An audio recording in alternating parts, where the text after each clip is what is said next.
It is Marlon Gibbons here. Thank you for joining me in the studio.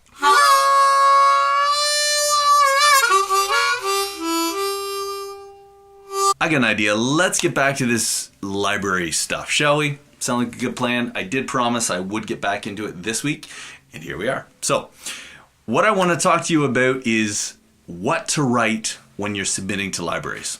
What your music should sound like, sort of. I think it's going to increase your odds, as I've mentioned in previous videos. And the reason I say that is not because I have somebody in a library telling me and I'm repeating it. I'm basing this info, and just like all my videos, any information I'm giving you, in most cases comes from my own experience. I've been doing this for a few years now. I can see patterns, what gets placed, what doesn't, and where it gets placed. So I'm going to share with you what works for me, and hopefully it works for you too. So stick around. Okay, so I'm going to make a couple assumptions here, and let's say that you've already picked out a library that you're going to submit to, but you haven't written any tracks yet. You've looked at that library and specifically their catalog, right? The answer is yes. There's only one answer. Yes, you have looked at their catalog and you've gone through all the different styles that they have in their catalog. Whether it's, I don't know, rock, funk, fusion, surf, disco, hip hop, electronic, orchestral, all of it, whatever it is. You've looked at all that range of stuff they have. Maybe you've looked at their clients page too and seen that they have placements in advertising as well as different TV shows, documentaries, films, whatever their portfolio kind of boasts that they're connected with. So you know their catalog. You know that what you're going to write, it will fit, is something that they typically do accept. So here's the twist, or here's my suggestion on what to write. And I don't care what genre you write, as I've mentioned this before, whether it's rock, heavy metal, pop, folk, bluegrass. I don't care. What I want you to do is look at and listen to, there's some homework here, some reality television shows, and listen to the music that's in these shows. So, and here's the crazy big secret, which isn't so much of a secret at all. It's all written based on emotion. That's it. And whether that's, love, hate, anger, aggression, you can run the gamut of emotions. And if you think about these reality television shows, their ratings are all based on drama, right? And drama goes hand in hand with emotions. Whatever genre you write in, focus that genre based on emotion. And I'll give you a couple examples here too. The instrumentation quite often will lead you towards, kind of guide your audience towards a certain genre, depending on what you're using. The point I want to make is that whatever instrument you're using, you don't necessarily have to play all these different instruments. Whatever instrument is your main instrument, focus on more so the feeling that you're trying to portray, as opposed to nailing a specific genre. Some libraries absolutely will ask you to mimic a genre, but what I'm suggesting, or what this video is more about, is if you're just going to contact a library and submit some stuff to them. They haven't asked you for any specific genre. What I'm saying is I feel that your odds are increased by focusing your music towards emotion, and very common emotion. So love is obviously a big one. Heartbreak is another very big one. With all this reality television show, competitiveness is also a big one. So anything that creates tension, the point is go for the feeling. So having said that, just as an example, here's our harmonica. So something really simple in two different genres. I could do like a kind of a sad down and out kind of thing. One could be like a bluesy.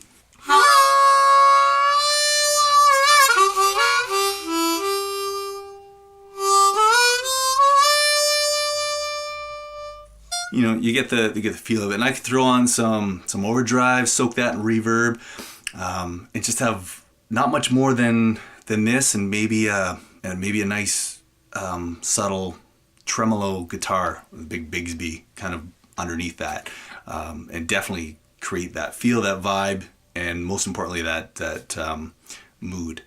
Another really simple thing I could do with that is kind of lean towards more the old classic Western type thing, which is more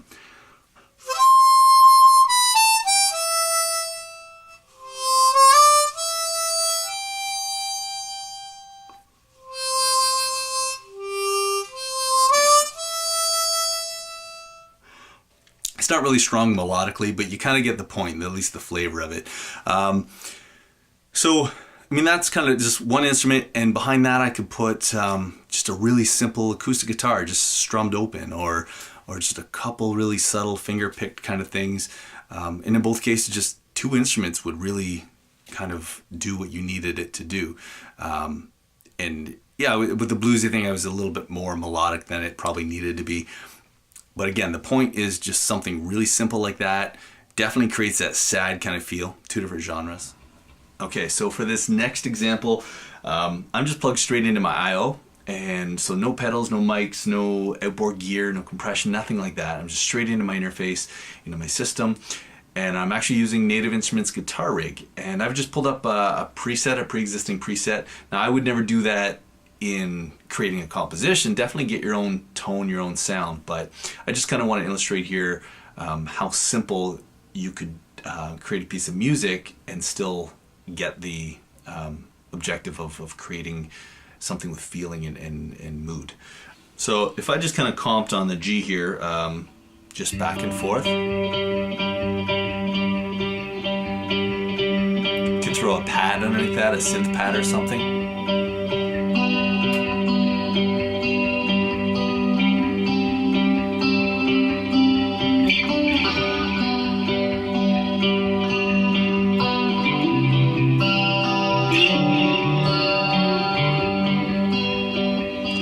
So you can do that for a while, or just comp back and forth, throw a couple simple little things underneath, maybe later on in the composition, repeat that kind of that little riff and do something like so up higher.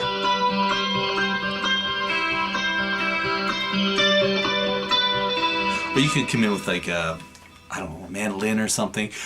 The point is just keeping it really simple, and that kind of creates that maybe, you know, bring it home, tug on your heartstrings yet happy kind of feel. But the point is just something really simple, and it definitely has that soft, heartfelt kind of approach to it. Delays and reverb used tastefully can really create that kind of warm type feel too, depending on what you're doing. You can add things in as you go along, kind of in a linear fashion towards the end, and build it up a little bit more.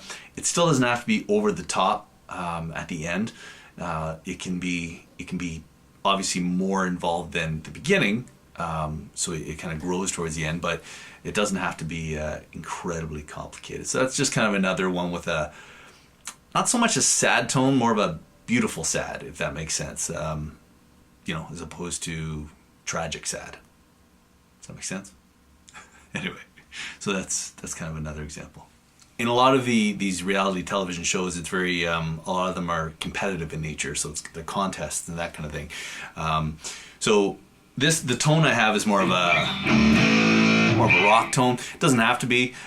Just for the example I'm talking about, you can create tension in a lot of different ways. But in this case, we're going to use kind of an ascending scale, but it builds, and that kind of creates subconsciously that kind of evokes that sense of anxiety. So it could be something like, again, really simple, but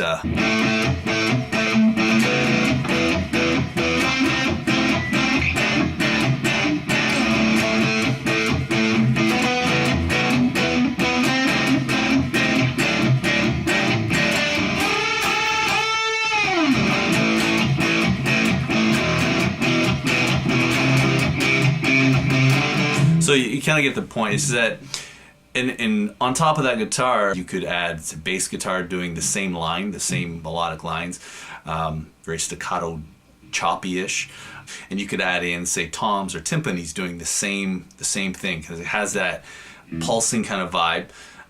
Definitely has a bit of aggression to it, and that kind of that ascending, simple little scale adds that sense of anxiety too, because as it grows. Other really simple things you could add in there, building strings. So like string swell, like as it kind of gradually grows. Could be horns too. A million different things. Take another slide guitar and slowly kind of bring it up too. There's certain things that lend towards a certain feel or certain emotion, right? I'm sure you've all heard that major chords are happy and minor chords are sad. That's one of those examples. There's a ton of those examples out there that kind of lend towards, that can steer the viewer or the audience down a certain path. Guys that write trailer music tend to do that really, really, really well. So the guitar, that was another example. Okay, so piano is another example. Using just two notes, C and C sharp.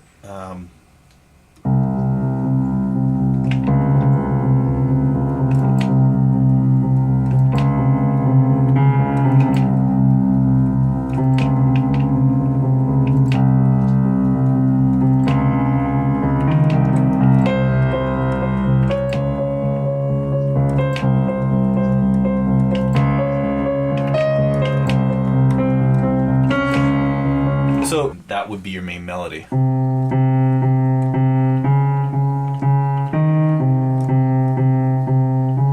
Right? And just add a bit of rhythm to that. Kind of has that dark villain type feel. And you could add, and as I said, you could add a lot of different things to that. Something up in the high register, because that's pretty low as far as frequency goes. So you could add something up really high. Maybe it's a tremolo, shrill kind of violin. Again, with the slide guitar, it could be triangle, could be a couple cymbals, just anything. But you can see how I've lost count of how many times I've said simple in this video, and I'm sorry, but I just, even if I'm over saying the word, then as long as it gets through to you, it can be simple. Another one, if we go back to kind of pretty, beautiful, that kind of thing, you could do like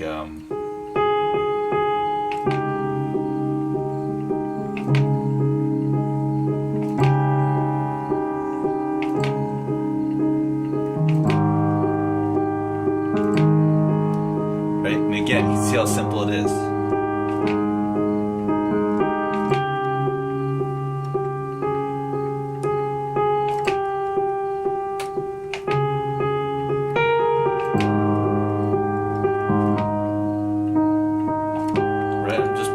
Playing with two fingers. So that's two examples. One's kind of an ominous feel, and the other's kind of a pretty, flowery, lovey kind of feel. And if we went like sad heartbreak kind of stuff, then I might play something like obviously in a minor key, and it might be something like.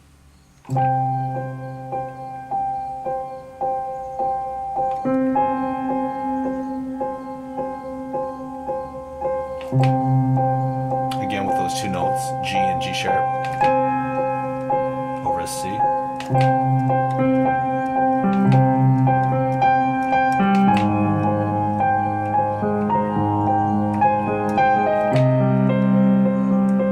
So I'm basically just comping around the C minor chord, and they're just really simple.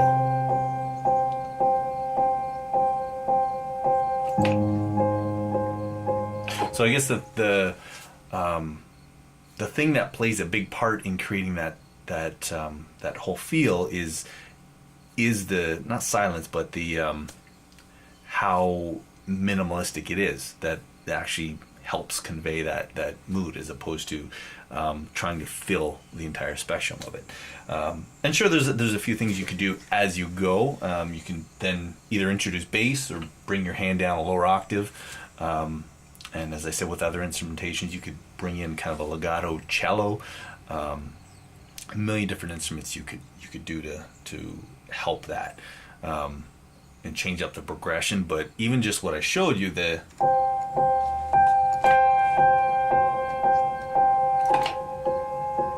would carry a long way too. You can make this a fusion piece. You could throw in some kind of synth behind it, or some kind of some beat behind it that kind of has a lo-fi feel to it. There's a lot of things you could do to support that, but if that's the basis for it, it certainly creates that mood and helps a lot. So let's move to a different kind of, I guess, feel or emotion. So let's go with something uplifting, inspirational, motivational, positive kind of vibe. And again, keeping the part simple, 4 notes. I have a delay on there, and it's just the stock delay in Logic, and I have it on dual 1/8 note dotted. In case anyone was wondering, I have the BPM at 155. I'm going to start on the A, and here's the line I'm going to play. Shouldn't be too complicated. It's not all busy. It's just with my right hand I'm playing the F sharp G A. With my left hand, simply the D. So starting with the A. It's going to sound like this. You may or may not want to quantize that if you're using, certainly not quarter notes, if you're using delays, because sometimes if you can play it really close and really well, a delay will sound better without having it mathematically perfect as far as the grid goes. It's just that part of human feel helps with the effect itself. Now, if this were going to be a composition that I was going to do a full project of, I would certainly change out that piano maybe after 8 bars or maybe even 16 bars. But for the sake of what I'm about to show you, we'll keep it at this. Okay, so with that piano piece we just did, pulled up an electric guitar with a bit of delay on it, and we could do something like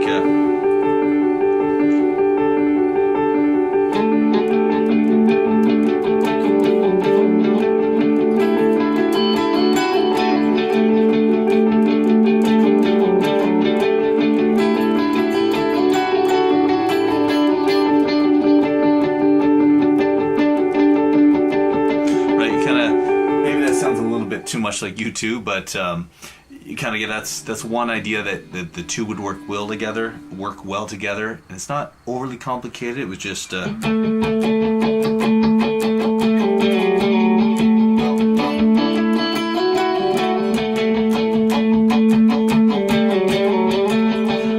So that will be one thing, and you can certainly balance that out. You can throw the guitar far left and the piano far right. They're simple if you take the delays off them. They're very simple sounding pieces. The delays obviously make it sound busier than it is. You don't necessarily need to have that on there, but that's just one idea. Another thing you could do with this is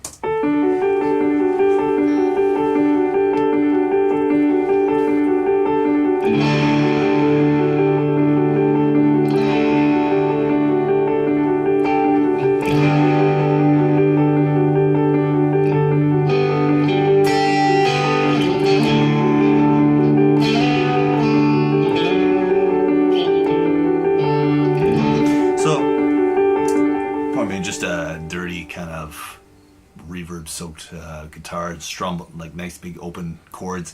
Throw that underneath. It would sound really great with just simple whole notes on the bass as well. And again, you can mix them differently. It doesn't have to be a dirty crunchy guitar. It could be something nice and clean too. There's many different things you can do with it, but just keeping it really, say it with me, simple. I mean, we all have different ideas, but I could hear just really simple cymbal hits with them, just light, but enough that they're there. Use real cymbals if you got them. You could add shaker in there. You could add cello or violin, copying the piano line, or play off the piano. Piano drops out, and the string section takes over what the piano is doing. But it's definitely kind of got that. There's an opportunity to grow the composition there, keep adding different things in if you so chose, but the concept is pretty simple. It's just that original piano So that's just a couple examples with instruments. So the piano and guitar. Acoustic guitar you can do some beautiful stuff with too, and it doesn't have to be complicated. Maybe acoustic guitar and cello, or acoustic guitar and mandolin, or acoustic guitar and bass. It's not so much about the instrument as it is what you're playing and what kind of emotion you're trying to evoke, I guess. If it's sad, then obviously you might pick a minor chord, as I said before, and just keep it really simple, really low tempo, sometimes long held out strums, or if it's piano, long block chords with really simple melodies, maybe in the right hand. Might work. I did something a little busier, obviously, with the delay, but I'm just giving you some different ideas. I'm not sure what else. If it's tension you're trying to convey or create, definitely something with kind of an ascending approach to it will help that.